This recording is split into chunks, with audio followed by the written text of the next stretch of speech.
fading skies. Tattered flags waving dreams in our eyes. The crowds roar like a storm on the wind. We're the underdogs fighting again.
Good evening, everyone. It is Tuesday night, and that means it's time for another edition of U.S. Men's National Team Yanks Abroad, only here on Stateside Footy. For those that are tuning in on X, I want to say thank you. For those that are tuning in on TikTok Live, again, I want to say thank you. Make sure you head on over to YouTube and hit the subscribe buttons. We are one away from 400 as we are rounding the quarter and heading to 5. For those that are tuning in on TikTok, go ahead. The link is in the bio and head over to YouTube and make sure you hit that subscribe button and just, hit the follow. It'd be great, man. I appreciate it. All right. So another weekend's gone by, another opening round of the Champions League as well, too.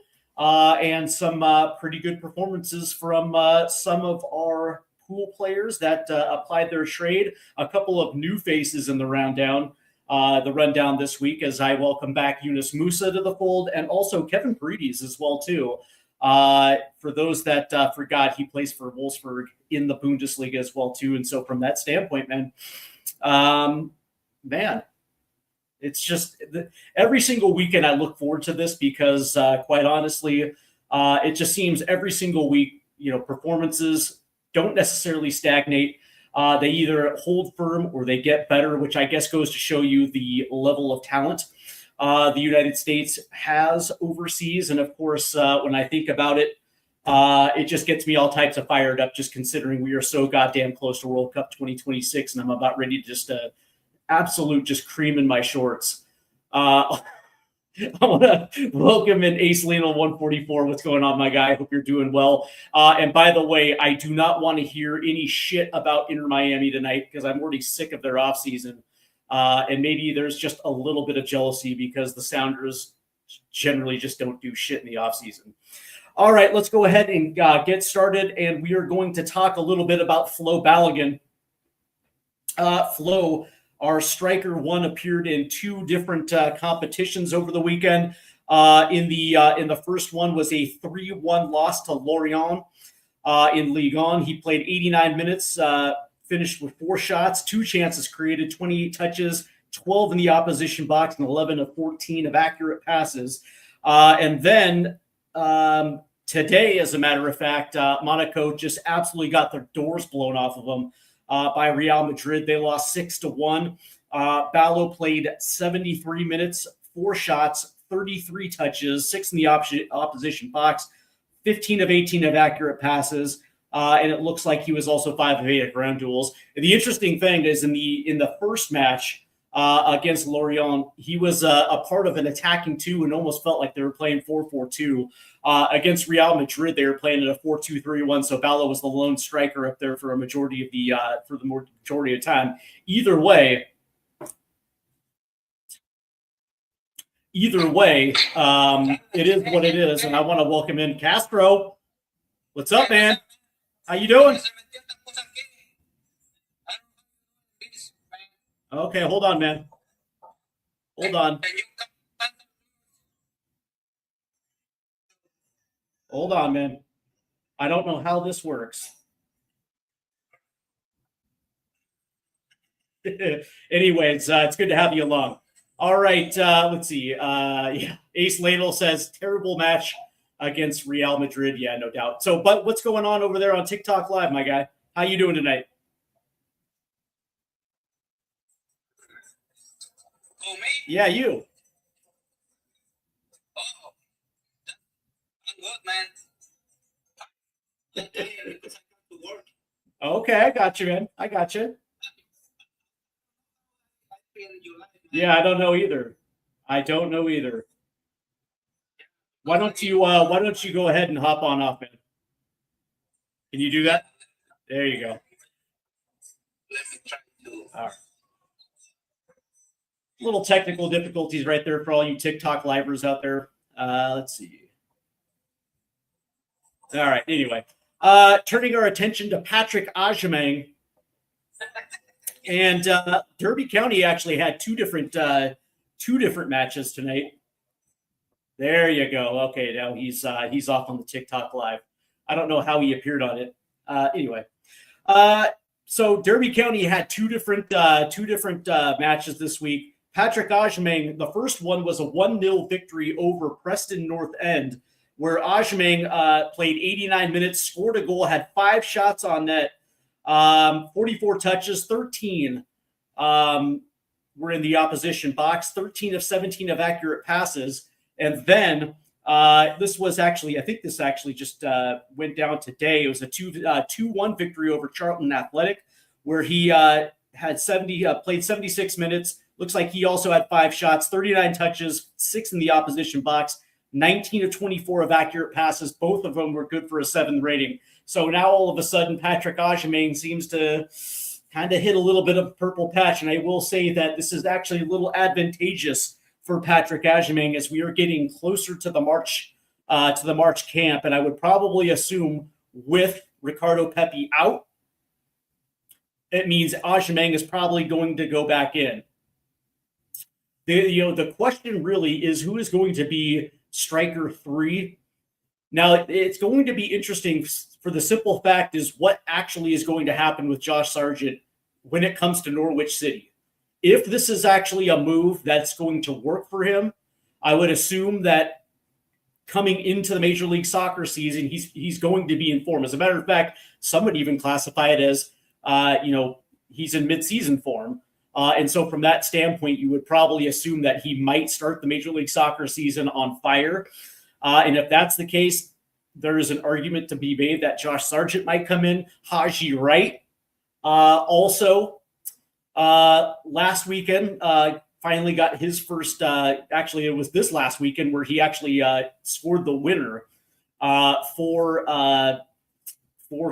Coventry City. And that was actually good for him because it snapped a 17 match goal drought through all competitions. 13 in the championship. As a matter of fact, the last time Haji Wright actually scored a goal in a game was actually October camp when the U.S. beat Australia. And it was those 2 goals. That was it. But it's nice to see Haji Wright come up off the ground floor because that's something that the U.S. is absolutely going to need this upcoming March camp. Now that Ricardo Pepi most likely will be out. Quickly before we move on to the forwards, Damian Downs actually did. I thought he did somewhat decent in a 0-0 draw to Borussia Mönchengladbach. Damian Downs did play 80 minutes, had 3 shots on 19 touches, 3 in the opposition box, 9 of 12 of accurate passing. Now, granted, when I say that, there's no goals, there's no assists. But that being said, he's making his move back into German football, where he was absolutely quite brilliant last season. And I just kind of want to mention that a little bit, just because I happen to be a Damian Downs fan, but I don't know how you guys feel about Damo. All right, let's go ahead and move to the forwards real quick, because we do have to talk a little bit about Christian Pulisic, because AC Milan did beat Lecce 1-0, and Pulisic was actually pretty good, but he also didn't score. Now, this is kind of a little bit of a stretch where I think it's been, 5 matches altogether where he hasn't scored. He's been good positions to finish. It just hasn't gone in. And this one, he played 73 minutes, did manage 2 shots, 2 really good shots that he missed. And I'm not going to worry about it, because it's Christian Pulisic. It's Captain America. And I don't necessarily want to read too much into this, right? Now, granted, at one point he was actually scoring at a clip and playing as the best forward player in Serie A, and I still think that's going to be true come the end of the season. I still hold that to be truth. But right now, it just seems like maybe it might be a little dip in form, maybe not. I don't know. Regardless, 51 touches, 6 in the opposition box, 34 of 38 of accurate passes, 3 into the final third. And that's good for a 7 rating. And of course, Christian is playing in an attacking 2. It almost feels like he's playing a hybrid 9-10 maybe. But it's actually a formation that actually really fits AC Milan quite well. And for Christian Pulisic, I think it's put him in a position where it actually suits his strengths. I'm just going to choose to believe that this might just be it's a downward patch for him. I'll just say that. But again, I would probably assume that once the international window hits and he's back into the U.S. shirt, I'm sure we're going to see Christian be Christian. At least that's the hope, considering the opposition. And speaking of the opposition, I don't know if you guys have seen the 2 matches in March, and then of course the warm-ups as well too, the World Cup warm-ups. We're facing a good amount of teams that are essentially in the top 18 in the ELO rankings, and so from that standpoint, I have a feeling we're going to be quite prepared for World Cup 2026, especially when you consider the group that we're going to be in. And of course, I think I'm going to be doing a video about the odds of the U.S. making it to at least a semifinal, because I do believe that there is an outside chance, considering it's a home World Cup, and generally speaking, hosts generally do well at their own World Cups, but I digress. Moving on to Malik Tillman, his Bayer Leverkusen, lost 1-0 to Heidenheim. No, Hoffenheim. He played a full 90, managed 1 shot on 48 touches, 2 in the opposition box. And it looks like he was 26 of 34 of accurate passes, 4 into the final third, 3 of 5 ground duels, 2 of 3 of aerial duels, and that performance was good for a 6.5 rating. Today, by the way, Bayer Leverkusen lost 2-0 to Olympiacos in the Champions League. Olympiacos. Now, I don't necessarily know if this is a sign of how far Leverkusen has fallen in the pecking order when it comes to German football supremacy, but it wasn't. It was just a few years ago where they damn near went invincible. Actually, as a matter of fact, they did go invincible, and they were literally kicking the shit out of everybody, including Bayern Munich. But now all of a sudden, it feels like Leverkusen is back to being second Kusen again. In this one, he played 32 minutes, had 39 touches, 31 to 34 of accurate passes. That was only good for a 6 rating. And somebody mentioned this a couple days ago on X, that there is a concern that the GA just isn't there. And I think I might have responded with, it's okay, because he's this is his first season playing in a much tougher league than the Dutch Eredivisie. And there's going to be purple patches. There's going to be, yeah, I guess you could say drops in form. But that being said, this is his first go round in a league that is ultra competitive, ultra physical. But the style of German football actually fits him a little bit because in the Bundesliga they do play direct football, and I do believe that this league ultimately will as soon as he gets his feet. And I wouldn't be surprised next year. The 26-27 season, you're going to see the GA go along with some of the consistent performances, because at the very least he's consistent when it comes to his work rate.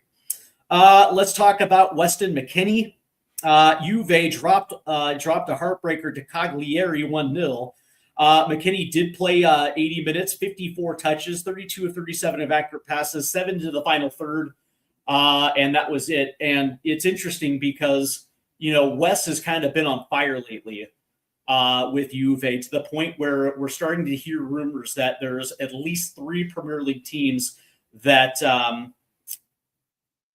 actually want his services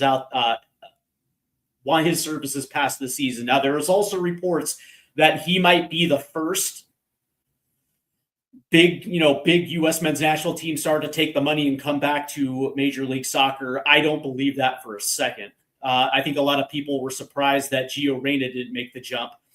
And of course, he stayed in the Bundesliga. I just don't see this as being a thing for at least another 3-4 more years. Especially when you consider that he is showing his, Wes is showing his quality right now. And he's playing for a new contract. And I don't see it unless Major League Soccer is willing to potentially give him one of the highest contracts. I just can't see him dropping European football to come back now. This is something that he'll probably do 28, 29, 30. That I can see. But for the next couple years, there's just no need to come back to the United States, especially if the Premier League is calling. And I know that the first go round with Leeds wasn't exactly the greatest, but whatever. Maybe it wasn't the right environment. Whatever the case may be, I would just assume that if the Premier League calls, he's probably going to take that opportunity. Now, if that fails, yeah, maybe he looks, but I just can't see it. Not a bad performance from McKennie this time around. Would have been nice to see a G or an A, but it's all good. Brendan Aronson, who's also been on fire lately. Leeds did beat Fulham 1-0. Brendan played 89 minutes, had a shot, 2 chances created, 55 touches, 15 to 21 of accurate passes.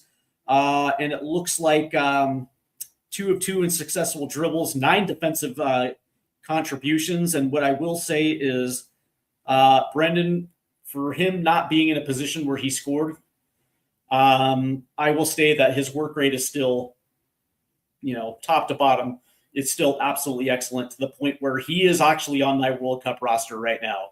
I can't envision a scenario where they're going to lead off somebody who is like one of their 3 best players on a Premier League team, especially a Premier League team that may or may not hit the drop. I think they're going to stay up, but I think this was an eye opener for a lot of people who didn't think that Brendan was good enough to play in the Premier League. I think he's proving it. Ace Lionel says, I honestly don't see Wes as a good fit in the Premier League. I'd rather see him stay in Italy. Yeah. Maybe even joining up with Christian at AC Milan. That would be something special. But that being said, it's like, I think Wes, here's the weird thing, because I'll be the first one to say it. Sometimes I question his attitude. And a lot of that has to do with some of his appearances over the last year and a half in the U.S. Not necessarily his time in a Juve shirt, because I think he's proven he can handle the responsibilities of being that type of player. But it's almost like Christian, where he just will not allow himself to fail. And I just think that in the right environment, with the right coach, I think he would succeed in the Premier League. I really do. All right. Lastly, with the forwards, let's talk about Yunus Musa. Because Atalanta drew 1-1 with Pisa. And he featured for 56 minutes, had 46 touches, 25 of 30 of accurate passes. 3 of those went into the final third. 3 of 3 successful dribbles, 2 of 2 of accurate crosses, 2 of 3 of accurate long balls.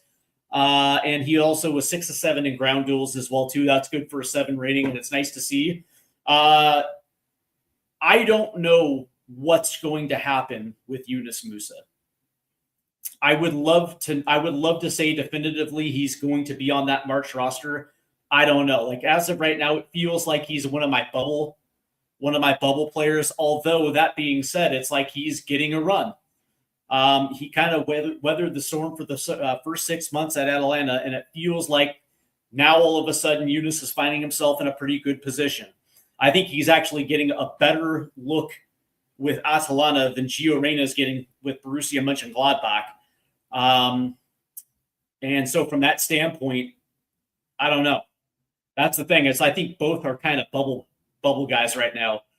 But that being said, it's like, okay, well, you know, I don't think we've seen Alex Zendejas for Club America since early December, which is also kind of interesting as well too, right? So I would probably think that maybe it all depends on how many forwards he wants to bring, right? So I would probably assume that, you know, Pulisic, Tillman, McKennie, and Aronson are there, but then you also have to figure Diego Luna is going to be somewhere in that mix.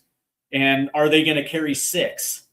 And then if they are going to carry 6 forwards, you know, a couple of them can play in the mid if you want to actually have a true double pivot with an 8 and a 6.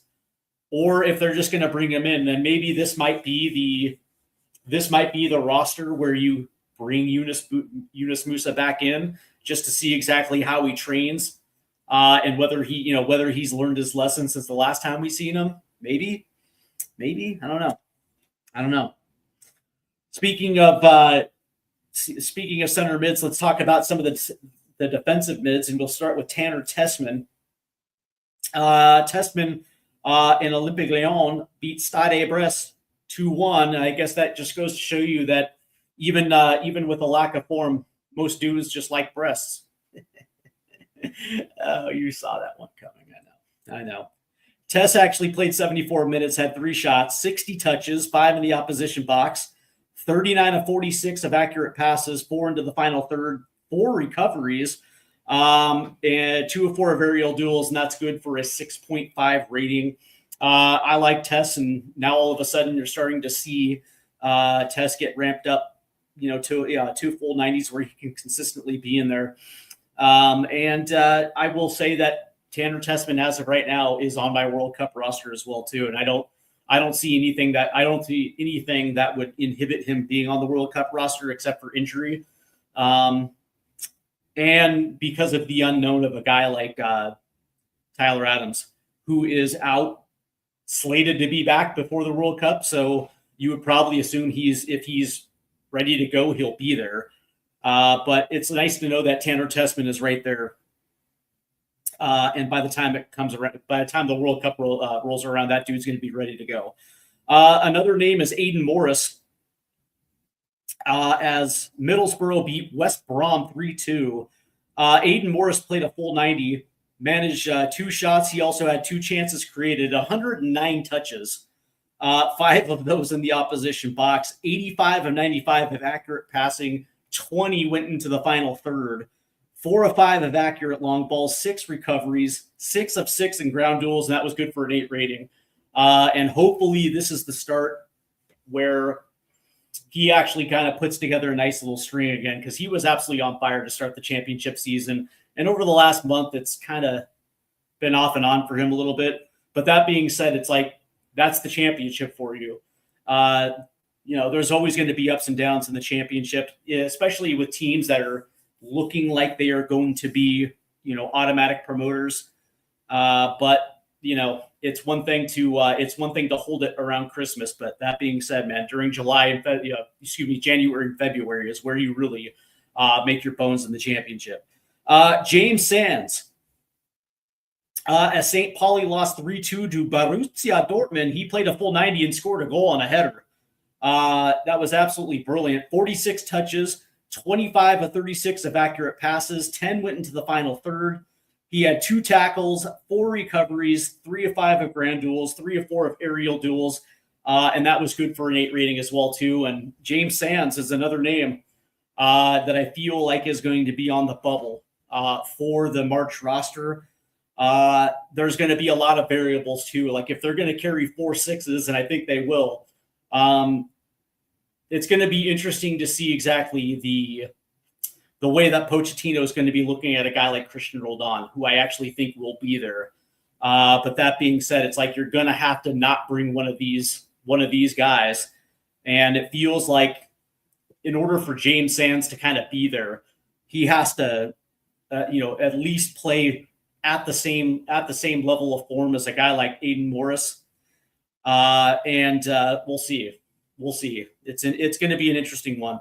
Lastly, here is Johnny Cardoso as Atletico Madrid beat Deportivo Alaves 1-0. Cardoso played 78 minutes, 57 touches, 41 of 44 of accurate passes, 5 into the final third, 4 of 5 of accurate long balls, 3 tackles, 3 recoveries, 3 of 8 of ground duels, and that was good for a 7 rating for Johnny Cardoso. And that is the name. That is a name I think all U.S. men's national team fans want to see. Because, again, it's hard to leave off a dude who was playing for a team like Atletico Madrid, playing for a guy like Diego Simeone. Again, we were just talking about James Sands. It's like if they're going to carry 4 and Roldan's going to be one, a guy like James Sands probably just doesn't make the cut. But, again, I think we all want to see Johnny Cardoso in a U.S. shirt, just considering the last time we saw him, it did not go well for Cardoso. And you're wondering whether or not he kind of wants to get that little get back and also prove that he should be at the World Cup as well, too. It's kind of interesting because when you think about 26 players, like obviously he's one of our 26 best players. It's just going to be an opportunity. If he gets the call, he's got to make the most of his opportunity, because the last time we saw him, again, it wasn't a good impression. That's all I'm going to say. Let's turn to our wing backs here, and we'll start with Jedi. As Fulham lost 1-0 to Leeds, Jedi just didn't play well. He did play a full 90. He had 66 touches, 27 of 37 of accurate passes, 5 into the final third, 9 defensive contributions, 6 tackles, 4 recoveries, 6 of 10 of ground duels, 2 of 5 of aerial duels, and that was good for a 6.5.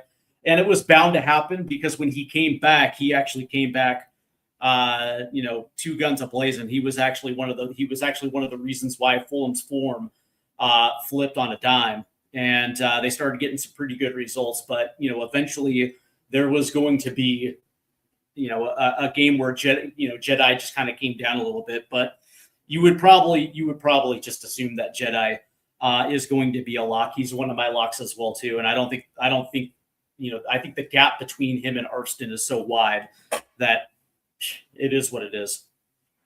Let's see. Give me 1 second real quick.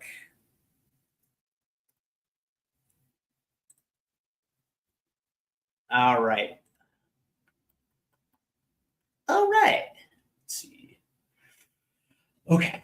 Well, let us continue. Let's talk about Serginho Dest. He played 45 minutes in a 4-1 victory over FC Den Bosch in the KNVB Cup, which is the Dutch Cup. He had 2 shots, 37 touches, 4 in the opposition box, 23 of 27 of accurate passing. Had 1 of 1 of accurate long balls, and that was good for a 6 rating. He just didn't play enough to get a full sense of it. But that being said, it's kind of understandable, just considering he didn't need to play a full 90 to beat, a 3rd division Dutch team. But it's it's worth mentioning. Let's talk about John Tolkien, as Holstein Kiel beat Peterbahn 2-0. Tolkien played a full 90. He created 2 chances, 67 touches, 22 of 30 of accurate passes, 4 into the final third, 2 of 3 of accurate crosses, 2 of 5 of accurate long balls, 5 clearances, 6 recoveries, 3 of 6 of aerial duels, and that's good for a 7 rating. The interesting thing about Tolkien, it's just he's been up and down. And I thought, that's the thing. It's like he's playing in the second Bundesliga, and you would think that his performances would be consistent, and they were for a little bit, but it seemed like like over late November, December, it just seemed like it fluctuated a little bit too much. But yeah, we'll see. We'll keep monitoring John Tolkien. That's the thing. It's like if you ask me, he's number 2.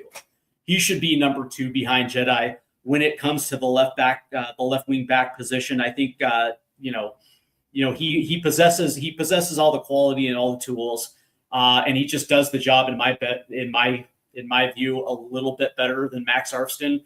Arfsten's more of a winger, but again, I guess Arfsten's filled in admirably. But you're kind of wondering when Tolkien is going to be consistent enough to do it in a U.S. shirt. And I might think he might be there in March. He might. And Kevin Paredes, who made an appearance over the weekend for Wolfsburg as they drew 1-1 to Heidenheim, and he was kind of playing in that left wing back position. Played 45 minutes.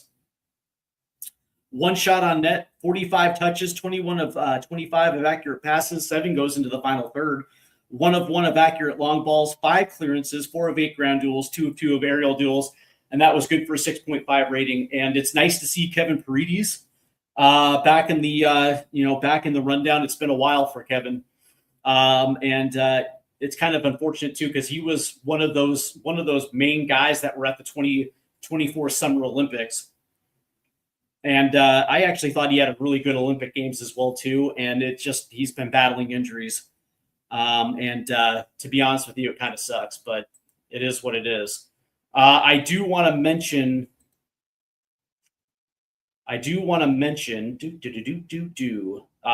Timmy Weah here because they did beat Angers 5-2. Weah actually scored a goal in this one.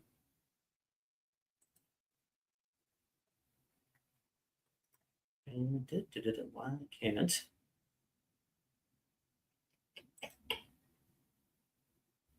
All right, so let's see.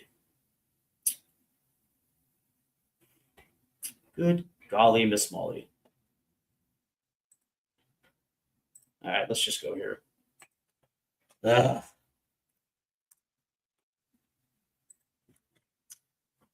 Technical difficulties. Yep. So, Timmy Weah scored a goal in this one. Yeah, here we go. And he managed to play a full 90 in this one. 1 goal on 2 shots. He finished with 53 touches, 2 in the opposition box, 33 of 40 of accurate passes. And it looks like 2 into the final third, 1 of 2 of successful dribbles, 2 of 2 of accurate long balls. And defensively, he was 3 of 5 with ground duels. That was good for an 8 rating. And this is the conundrum. This is kind of the big conundrum right here. It's like who is a better fit for the U.S. on the right side? And both kind of have that same attacking profile. I guess it's just whoever does it better in your opinion, right? I think Jedi might be a better defender than Weah, but it's not like Weah's a slouch either on the defensive side. And I think he's kind of made that position his own with Marseille. And that's the thing. It's like when you're looking for goal production, I would probably assume that Timmy Weah might just be a little bit better. And that's kind of one of the things that I kind of want to see in the March camp. I want both of them to really get a run with the first team. One in each game, just so we can actually see what it kind of looks like. I actually want that right side to be a competition because I think both bring something different to the table. But that being said, it's like I'm in that area where I have no idea which way I want to call it. I think both definitely make the team. That's for sure. That's for 100% sure.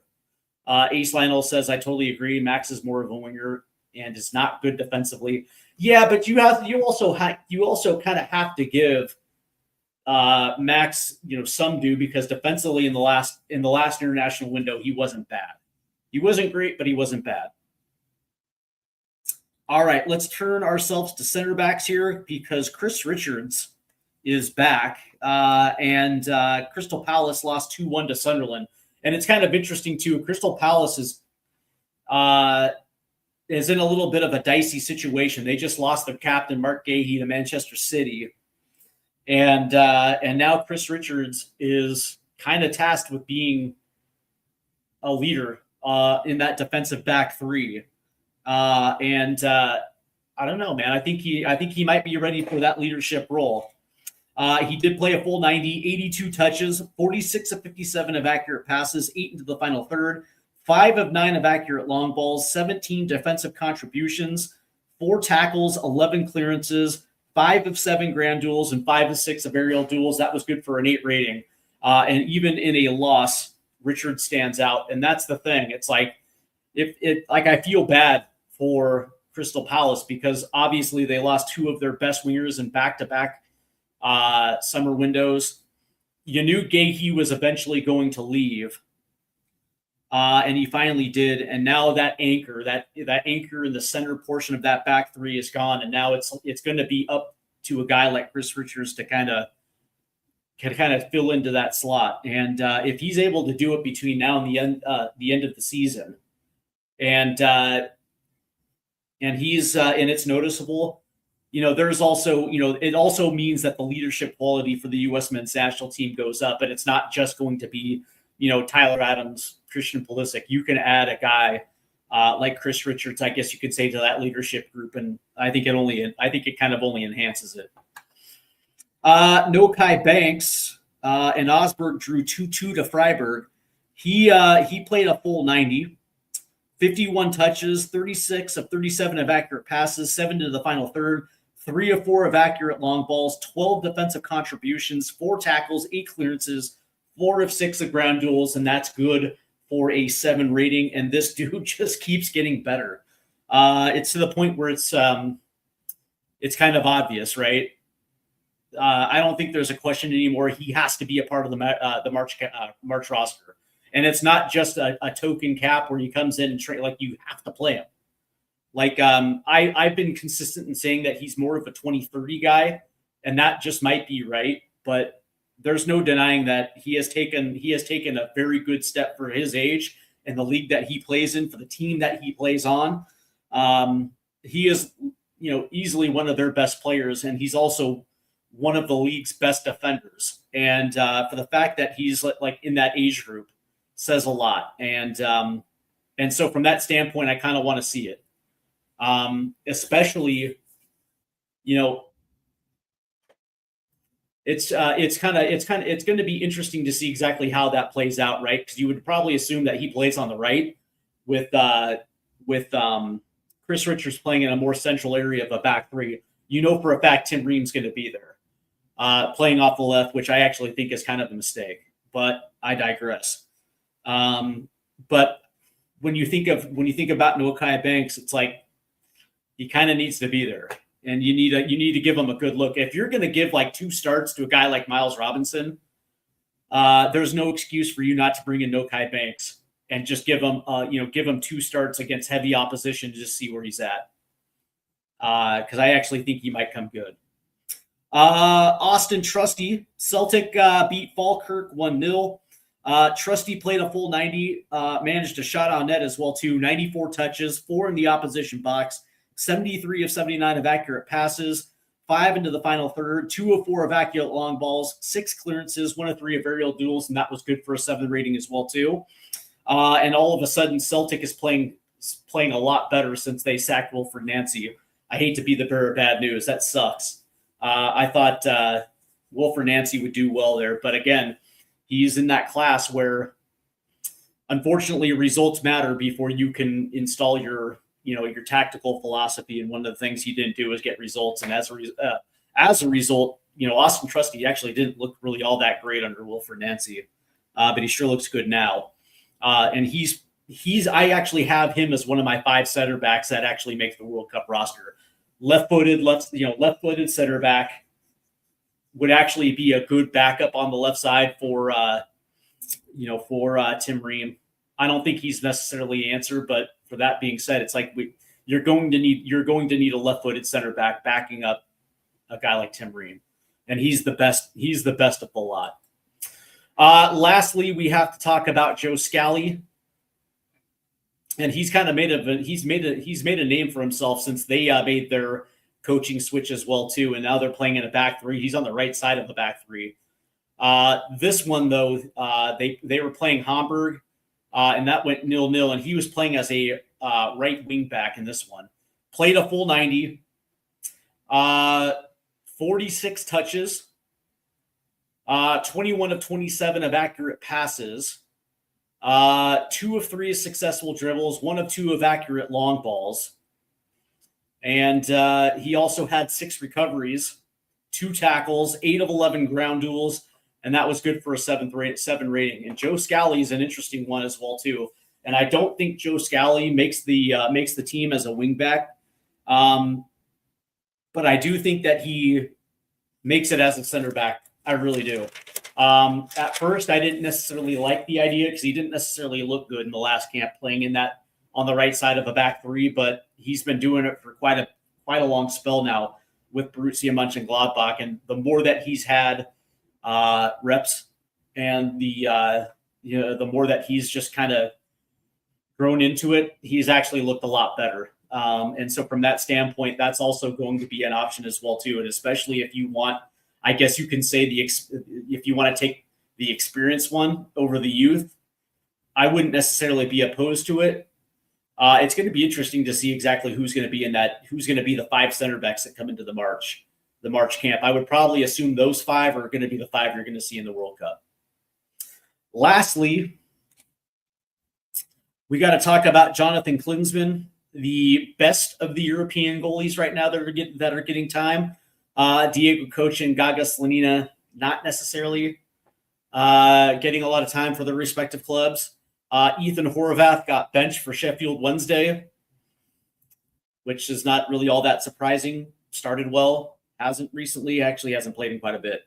But Cessna beat Reggiana 2-1. Klinsmann managed 4 saves, 40 touches, 21 of 30 of accurate passes, 5 of 14 of accurate long balls. He had 2 diving saves and 2 saves with inside the box. He had a really good game, good for a 7 rating.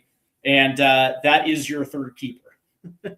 Jonathan Klinsmann is probably your third keeper for March and also the World Cup. But that being said, if you guys prefer Diego Coach and the young guy, okay, I wouldn't be opposed. Your third keeper is your third keeper, and they're not going to see any action, whether it's going to be in March or whether it's going to be in the World Cup. And if that's something that you guys prefer, okay, I'm not going to argue. Let's see, Pellegrino Matarazzo de Vies. I know, I saw that. And by the way, congratulations to Real Sociedad. Ever since Pellegrino Matarazzo has joined them, they have turned a corner as well too. They were kind of looking potentially as a relegation candidate, and he's came in and turned that club around. And they're playing good football, and they're playing with intention as well too.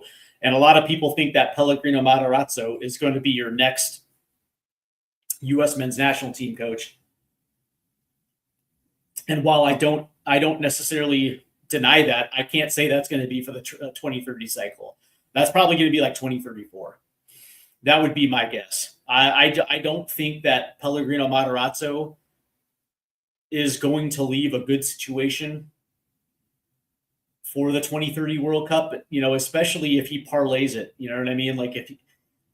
It's weird. It depends on what the reputation is, right? And especially if he, is able to rescue a team like Real Sociedad and get some, playing at a higher level, and whether or not he uses that as a platform to get a better job. I don't see him coming to the U.S. after Pochettino leaves. Like, I think they're going to go back to a Major League Soccer coach. And that would be my guess. And if you ask me the name, I think it's probably the best coach in Major League Soccer right now is probably Brian Schmetzer. He has won literally everything in North America. He has won every trophy that you can win in North America, far better than Cherundolo. I know that the U.S. always likes to go back to former players, which wouldn't surprise me if they hired Cherundolo or a Josh Wolf or something like that. Wouldn't surprise me. But like, if you actually want the best American coach in Major League Soccer, you go Schmetzer. And if you want to go international, then you go Pellegrino Matarazzo. But I don't see Pellegrino doing it. Well, that's been fun, guys. Just a quick reminder to make sure you hit the like and subscribe buttons, and also hit the notification bells as well too, because we are close to 400. I think before the show we were one away, and of course we're rounding to 500. We'll get there quick. And also, just a reminder for those that are watching on TikTok live, the YouTube link is in my description, or you can just follow me here on YouTube. On TikTok. Jesus Christ, I can't even speak English. It's right here it's on TikTok as well too. So there's many ways that you can actually get a hold of me here on TikTok or here on YouTube. So I'll let you guys be the ones to decide. I prefer you hook a boy up on YouTube, but it is what it is. Because we have a lot of cool stuff, as I'm waiting to hear back from a guest that I've been trying to book. So pay attention to the post, because I will be posting it before I make the thumbnail. And of course, just a reminder that this is Stateside Footy is going to be your home for everything U.S. men's national team, including the March camps. And of course, we do the pre-match warmups for all of them. And of course, post-match, we always finish the window with the World Cup roster prediction as we do it. And of course, we have stock up, stock down after every single match. And of course, when it comes to World Cup 2026, not only will I be covering the U.S., but I will be covering other nations as well in the World Cup. So this is going to be your home for World Cup 2026. And of course, Major League Soccer, once the MLS season kicks off, and we'll probably be doing some Champions League stuff as well too. We'll be doing some USL this year as well too. I want to show some love to the US to the United Soccer League, because in just a few short years they will be really a rival for Major League Soccer, and I can't wait. I just cannot wait for that to happen, because I have a feeling that the USL is going to do it better. So we'll see how that one goes. But I do want to thank everybody for tuning in. You guys have been awesome. Again, hit that like and subscribe buttons, and we will see you shortly, man. Enjoy the rest of your Tuesday night. Good night, guys.